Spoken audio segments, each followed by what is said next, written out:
In this video, I'll be showing you how to install apps to your SD card on your Android phone. Anyways, getting into it, it's very simple to go ahead and do this. And this is very beneficial because let's say you're running out of storage on your internal storage on your phone. So you want to switch it to your SD card or maybe even use that as the main one.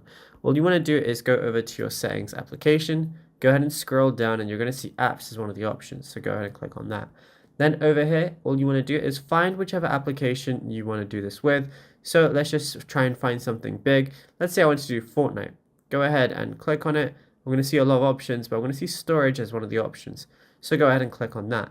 Then I'm going to see storage used, internal shared storage. So what I want to do is I want to press change right there, and it's going to ask me if I want to change the storage location. So I can literally just switch it to my SD card, and it's going to say export Fortnite or obviously whatever app. And it said this will only take a few minutes, and then on the bottom right, just go ahead and press move, and then that's it. You'll be good to go. You could do that for literally any application that you have. I'd recommend doing it for applications that, one, if you don't use it too much, or two, if the file sizes are really big, providing you have a SD card with enough storage, you could go ahead and switch that out. And yeah, it's as simple as that. Now, if you found this video helpful, be sure to drop a like and subscribe.